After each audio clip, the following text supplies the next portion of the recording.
grec azala nani qui pouvait démoniser, diaboliser l'homme noir. So ok na mukanda Hérodote, comme on a Hérodote azali ko décrit Mutumwindu comme étant l'homme le plus bon, l'homme le plus saint, que même Zeus a la jalousie envers la société de ces gens-là. Comme on a une révolution, il y a roi Josias au 6e siècle, et quand on parle de l'Ancien Testament, c'est Estrade, c'est les prêtres d'Estrade. Après déportation, il y a Babylone, qu'ils ont commencé à convaincre, il y a Kokamata, Kosangsami Kanda wana. Et dans Kosangsami Kanda, vous ressentez directement l'aspect, il y a racisme et koti. L'aspect à cause de la négation au Mutumwindu, qui était considéré dans les temps anciens comme étant la sommité, de la connaissance, de la médecine, de tout. Mais comme on a aux Mukanda à Salomon, je suis belle, je suis noire, mais belle. Mais phrase longtemps, je suis noire, même belle. Et ça veut dire évoquer bien. On kamati Cham, bakamati Cham, basali Mutumwindu, et a commis signe à malédiction. Et on comprend que l'église chrétienne a repris cela avec l'esclavagisme. C'est-à-dire Mutumwindu fallait accepter malheur naïe. Parce que quand on a Cham à Monaki Bolumbu, il y a Noé. Donc c'était normal que va punir Yazako Futa le Sumunaye. Donc on a que de ce point de vue, la pensée Yamamindele, et ça qui soutenu, c'est-à-dire l'église à l'époque, et ça qui soutenu vraiment à 100% au Koloba par beaucoup des éléments qui se retrouvaient dans la carte écrit la grande bibliothèque, la Bible, c'est-à-dire seulement l'ensemble des livres, bibliothèque, où ils allaient parler pensée héros-asiatique en général. Donc, dans Batonio, il faut qu'il y ait la révolution, c'est-à-dire contre-attaque. Là, tu as une parenthèse. Magasin de Gondizabouana a démontré son malam. Na sepeli parce que tant on a un slogan de Gondizabouana, mon collègue Kaki, na yebsa ke likambouya, bateau à Jesus the Good Shepherd. À mon akineti, na zo mamaka moko za libanda moki. Mais heureusement que, na kumisaka mbutananga, sekazaka, soko lobi likambouya yoki paye à quelque vérifier. Et en vérifiant, il a trouvé même beaucoup des éléments à surtout qu'on enrichir le débat. Tango, ako qu'on a mis sur bande koyemba, koyebisa, et comme appelle beaucoup de chansons. Bring us Jesus so that he may take us home. Je te dis que tant que mazolo bande mazolo bake, boye la biso Jésus-Christ pour la mission nandaku. Non, bazali ko sengande bateau wana. Bon meso bateau wana memaki biso awa ezong sa biso côté touti. Bande boyemba maka. Nakanisi ndeko zabwa na pesi pendemo mususu kitoko awa. Oyo soko tali ba film nyoso to ozongi na contexte ya christianisme na ba pays oyo et subira qui traite des noirs et ça loyembo ezaki da munoko na lolemba ba yendo nyoso mais to kwa kende ko sosola molimu ya loyembo wana e maki pona nini les chrétiens les juifs les arabes bango nyoso basangisa ki force na bango esika moko pour basa la entreprise ya déshumanisation ya Mutumwindu. Mais bato baki na réforme ils ont compris que esenga itolongo na kati na cercle infernal wana. Soki biso tozongi seli bango mabe, c'est-à-dire que tozongi su na kati na cercle infernal wana. Voilà pourquoi bakomona ezala fumu kimbangu. Ezaya kimpa vita. Bazali ko tank so to sosola. Comment nous en sommes arrivés là-bas? Et bazali ko tank so comment est-ce qu'on peut sortir de là? Mais bazali ko benda biso matoi. Que nous ne devons pas y aller en utilisant les mêmes méthodes que les autres ont utilisées sur nous. Parce que toko kota na cercle infernal des énergies de l'existence. Il faut qu'on bouka yango. Donc, pour la resuki ça, naganisi fumu kimbangu, ezala yakimpa vita, ezala mama mafuta, ezala ba oyo po baza ebele. Ba zumbi, ba makandala, baza ebele oyo babundaki na tango wana avant to koma na tango ya fumu kimbangu. Ils avaient tous compris la même réalité. Ils allaient être mukanda oyo, ils allaient confectionner comme une constitution confectionnée à la taille de la colonisation et de l'esclavagisme. C'est-à-dire qu'on paie sa priorité na bao bazana yango na maboko, basala esclavagisme, basala traite de noirs sans que conscience na bango ait reproché bango. Pourquoi? Ba noirs bazali bana ya Cham, descendants de Cham, ils sont maudits. Ils allaient accepter. Ils ont dit que ko yem satango ba école les banda, na ko lukela bino banzembo wana za awa. O bazali ko yem sa ko na biso na ko ba texte, banzembo, ba texte. Parce que yemba que non Cham vraiment yo zaki koko mabe, ndenge nini vraiment que ndeko tala bo umbwa ya nini ya tata na biso nowe, tala likolo na yo Cham, biso bana yo tokoma ko souffrir, biso bana sengeli to nyokwama po na yo Cham, ozalaki koko mabe, ainsi de suite. Wana ezalaki technique. Il y a lavage à cerveau. Pour moutouan dit ma servitude. Par le bien, esclave aimez vos maîtres. Esclave et sengeli bo servir ba maître. Boko bo yiba bangote, bo kosa bangote, bo réprimander bangote, nzamba za likola kotal. Mais ba texte on a il y a Paul, soi-disant dans le Nouveau Testament, c'était des textes conçus sur mesure. Les textes qui bien orientés. Et ba koko na biso, ba koya ki parce que basaki na bolingo nzambe. Ce que c'est que non nzanda lobi que non bino ndenge bozali awa ezali faute ya no koko na bino moko boya sala ka mabe, donc il faut bo souffrir, c'est normal. Par contre dit mango et même les autres allez comme nango, la plupart d'entre nous tous à logique wana. Ah mon cher, ezala ka malédiction moko nzambe moko ayebi. Donc tous allez pratiquement qu'on déposer les armes et à devenir nabiso au détriment il y a l'Ukuta. Et au moment que logique, même période, Code de Noir et comment qui, même période, Lynch a qui na ba théorie na ezaka même période.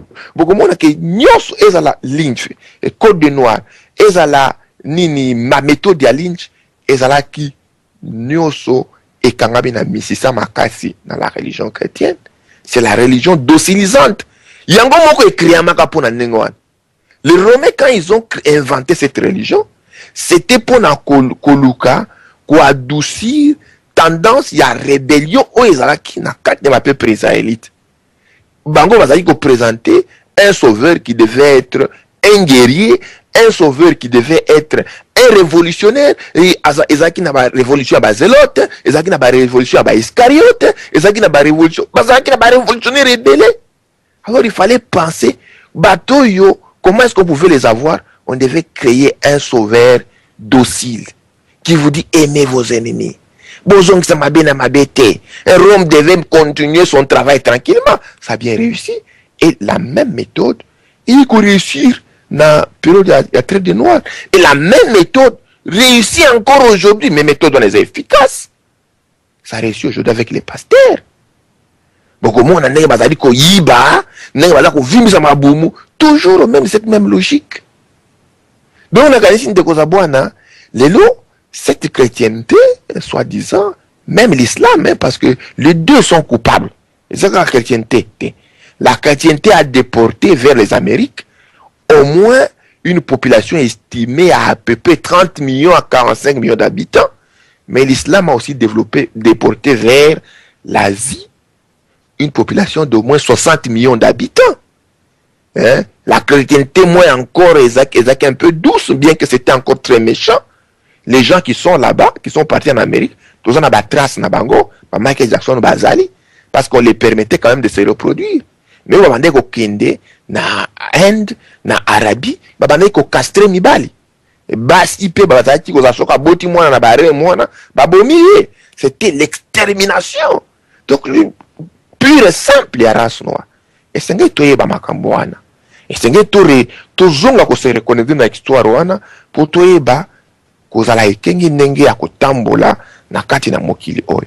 Donc za bwana tukanga na sepe na aspect oyo bimise na kati na débat lelo. Pona kolakisa ke komba ya mfumu kimbangu, komba ya kimpavita, komba ya mama mafuta, komba ya mvita nkanga, komba ya zumbi, komba ya makandal, baza ebele ezalaki plus pona ko benda biso matoi. Mfumu kimbanga lo yiboko kabokanga mukandal. Parce que s'il disait aux gens à l'époque, écoutez, la Bible est mauvaise, nana koyoka. Et autres ont que la Bible est mauvaise, qui écoute? Personne. Mais la meilleure façon c'est de dire tanga mukanda wana toi-même yo moko komona na kati na mukanda wana ba question ekobimela. Pourquoi tu vas te dire mais Nzambe soki c'est vraiment le Dieu d'Israël, bolimbi na parenthèse est vraiment le Dieu bon, le Dieu universel, comment Nzambe akoki kotinda mutu oya ali dit ko sauver peuple na élu abanda ko ça le contraire la makambo ya senge moklimbe sala ne tuez pas ce que botanga Ancien Testament mobimba Moïse un véritable génocidaire bakunda bato ya kutu muke ba yokola dikake pa inaye. Moïse a ça kotinda bato vers le génocide, le viol, les vols purs et simples. Donc makambo est belé sur autant de kuna ojomona que c'est vraiment mukanda oyo ezaki écrit à une certaine mesure. C'est une constitution sur mesure nabiso pour la esclavagiser biso. Maintenant nous avons ici malo. Africa mise fongwani. Africa tozonga simateo a mama. Problème na mene eza a to yo comprendre dans le lote. Peut-être bana biso so to yo bana introduction ba comprendre. Funki bango lo bakete botanga mokanda oyo boso solango très trop bien nakati makambo zali awa. Fungi bango lo bakete botanga mokanda o parce que budindu a confirmé yango et pas mindele. Ngai na camarade unique ya fungi bango mais il m'a bien dit tamba yebisa ki zo mokanda ote yango na bato. Fungi bango boye ko simba yango aboya ki kote yango. Comment possible que les Kimbanguis aujourd'hui se disent que Bissot allait Dieu le Père, Dieu le Fils, Dieu le Saint-Esprit, ou tout Dieu le Père, le Père Kiamani, ou tout Dieu le Fils, le Père de Ngenda, ou tout Dieu le Saint-Esprit, un tel. Qui est toujours collé en pour Kimbango Yemoko Masoro et Kimbanguis ceci est solo origine Esaïe. Alobi et Botanga Mokanda Obo Sosolango. Sikolo. Quand il y a le Maki Makambo Ezaki Lelo, la période le 6 avril 1921. Talambula ezui biso ko biso bazambata ko comprendre te solo tota na Bible auto comprendre yango mais to comprendre yango te mais tant que na pembeni bato ya liboso elekaki monene 1500 esclaves ko kumba nkolo na ngo komone zaiki Sir John Hawkins British na 1562 akendaki na Sierra Leone a captura par force na masasi na minduki bato na question Sir yo aujourd'hui esclave belé comment a expliqué bamsou na zoya on a bambeli bamsou na ba moyen msou on a voulu expliquer bino a parce que c'est plein d'atrocités ce révérend pasteur na kata bato na esclave nyons foyo ko nzemba amazing grace ye baka yango na kata na ko pesa clergy na mukolo mususu makisolo totangi na mukanda oyo elobi ete bato na ko ko dinda na dernier voyage banan babikisa ki le plus grand nageur ya esclave bazali na kati ya bato na bato babikisa ye mais mama ya kamotsa o kana yango fumu kimbango le fait d'avoir kobenda soma toi na mukanda oyo est-ce que yo kongoloza koyeba pona nini mugalo azana pembeni na kabila soki mugalo un grand pasteur azana kati ya ndako ya kabila pourquoi kabila aza ko permettre donc na bino ko sansa kasa bato ya mukulumpa wala soki mukungubile tiwele publiquement oza la modèle exemple que boya kotala ndenge na sali ba oya ko mekali susu les grands pasteurs sont à côté. Pourquoi tous ces grands pasteurs congolais va faire ce qui nani wa benga bango? Pourquoi Nkamba ils sont toujours là à côté de Kabila là appuyé? Est-ce que bakama fumukimba otoza ko landa yango te botanga mokanda wana bososola? Toutes les grandes églises, tous les chefs spirituels, tous les grands pasteurs sont amis de Kabila, sont amis de la Kabylie. Est-ce que Rage, Razia, Red, où sont les églises chrétiennes? Où sont nos pasteurs? Tous sont des grands conseils de génocidaires. Nkunda Watoa, pasteur. De Bosco Tangana, pasteur. Kengodondo, pasteur. Noé Mulumba, pasteur. Malu, pasteur. Des grands escrocs qu'on n'a jamais vus sur cette terre. Donc, il n'y a pas de quoi. Kumelo nenge soko za pete tokepa mama pota wali est-ce que mokanda oyo to continue kotanga yango poto yeba ubeto ko se kotanga yango poto sala makamuza na kati obéissez à vos maîtres bo continue ce que utaka na lola to sa kabila nzambe mutatewe wana et c'est ça vraiment batinda zo totanga mokanda opo na yango Nous avons 7 ans pour prouver ces mots et ces phrases. Dès qu'on commence